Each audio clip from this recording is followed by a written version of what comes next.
Let's get right into it. We are about to look at the human body not just as a collection of organs, but as a highly advanced machine running on a hidden operating system, and today we're decoding one of its most powerful yet profoundly misunderstood inputs: gratitude. For most of us, gratitude is just a polite social construct, right? It's simply a nice thing to do. But what if I told you that saying thank you is actually a biological imperative, something that actively rewires your nervous system from the inside out? We all share this universal assumption that gratitude is merely an emotion, just a fleeting sense of warmth you get when someone holds the door for you or maybe gives you a gift. But if we actually look at the hard science, treating gratitude as just a feeling is kind of like calling the software that runs a supercomputer just typing. We need to ask a much deeper question here. What is actually happening under the hood of your biology when you experience this state? We are basically living with a psychological illusion. We treat gratitude as a polite mental state or just a passing emotion. But its true identity? It's a physiological state. It is a literal, physical code that triggers an entire cascade of biological events. We're talking about profound shifts in vagal tone, the sudden initiation of deep sleep delta brainwaves, and massive changes in heart rhythm coherence. It is, quite literally, a lever that controls your body's most vital systems. Section 1. Beyond the mind. Decoding the biological lever. To decode this biological lever, we first have to realize that chronic stress isn't just in your head. It's a very real biological signal of a completely dysregulated system. And the crucial input to fix it? It's right here, 23%. Research shows that long-term, regular gratitude practices directly dampen what's called the HPA axis. That's the hypothalamic pituitary adrenal axis, which is basically your body's central stress response system. By actively practicing gratitude, you can reduce circulating cortisol, your primary stress hormone, by up to 23%. Think about that. You aren't just calming your mind, you are chemically shutting down the factory that pumps toxic stress right into your bloodstream. Section 2. The vagus nerve pathway, the body's calm pathway. So to understand exactly how gratitude pulls this off, you need to meet the actual physical cable connecting your mind to your body, the vagus nerve.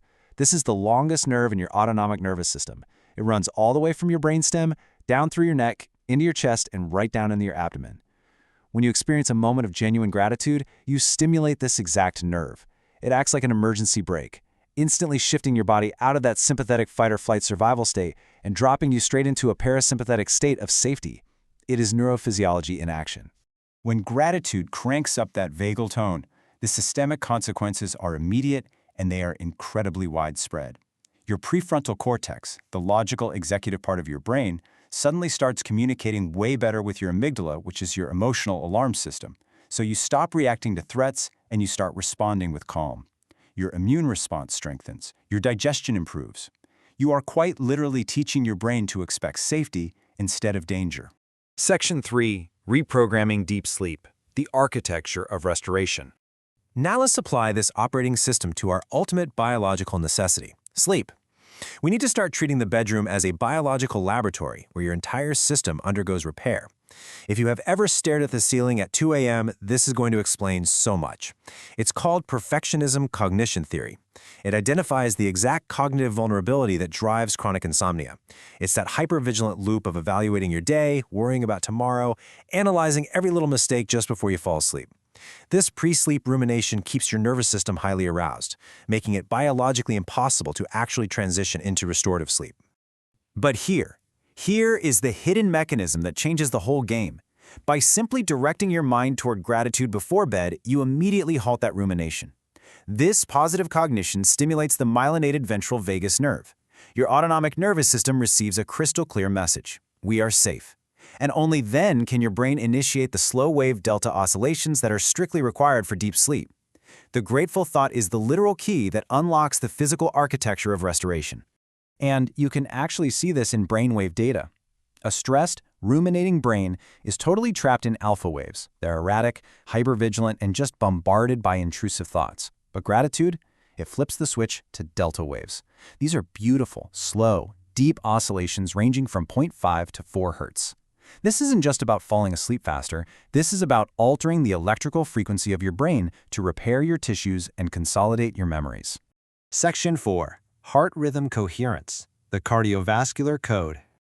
Moving even deeper into the body now, from the brain all the way down to the cardiovascular system, we reveal how gratitude dictates the actual rhythm of your heart itself. Now, you might have heard of heart rate variability, or HRV, but what we're investigating right now is HRV coherence. This is a state where your heart rhythm falls into a highly ordered, smooth, sine wave-like pattern. Make no mistake, this isn't just some basic medical metric. It is a hidden state of maximum physiological efficiency. When your heart is in coherence, your entire autonomic nervous system is perfectly synchronized. And the data behind this is absolutely staggering. To put it in perspective, an analysis of over 1.8 million biofeedback sessions confirms something incredible. Appreciative, grateful emotional states universally and consistently induce this high HRV coherence. It doesn't even matter your age, your background, or your demographics. Appreciation is the universal code that commands the human heart to operate at peak efficiency. Out in the real world, in clinical settings, this biological shield is undeniably powerful. In a study of 119 young women, just a 2-week gratitude practice significantly reduced diastolic blood pressure. And in a highly critical cohort, we're talking patients with stage B heart failure, an 8-week gratitude journaling intervention produced incredibly favorable shifts in HRV and actually reduced systemic inflammatory biomarkers. Gratitude is actively working as a non-pharmacological shield against cardiovascular disease. Just consider the stark physical difference between a body breaking itself down and a body healing itself. A cardiovascular system operating in fear and stress produces a rhythm that is jagged, erratic, and totally dominated by sympathetic inflammation. But a system operating in appreciation, it's ordered, smooth, highly flexible, and parasympathetically activated. This is literally the difference between biological wear and tear and genuine physiological resilience. Section 5. Rewiring your operating system, the longevity sequence. So, if we zoom all the way out from the brain waves and the heart rhythms, what does this all mean for the macro trajectory of a human life? Well, it all comes together in what we can call the longevity cascade. Every single system we've explored today is deeply interconnected. Gratitude alters your pre-sleep thoughts, which then increases vagal tone, which subsequently lowers cortisol and turns off the HPA axis. That reduction in stress hormones directly lowers systemic inflammation throughout your body. And since chronic inflammation is a primary driver of biological aging, gratitude ultimately optimizes your longevity. Biology influences aging, absolutely, but your behavior dictates your biology. I really want you to take away this profound realization. Gratitude is not toxic positivity. Not at all. It doesn't mean ignoring life's incredibly difficult challenges. Gratitude doesn't ignore pain. It actually helps the nervous system hold both joy and struggle at the exact same time. It is the ultimate biological shock absorber for the human machine, giving you the physical resilience to face reality without letting it destroy your physiology. We've completely decoded the hidden mechanisms. We've seen the deeply interconnected systems that govern your stress, your sleep, your heart, and your aging. Your biology is literally waiting for instructions. So I'll leave you with this one question to think about. Knowing that every thankful thought is a physical line of code, how will you program your operating system tonight?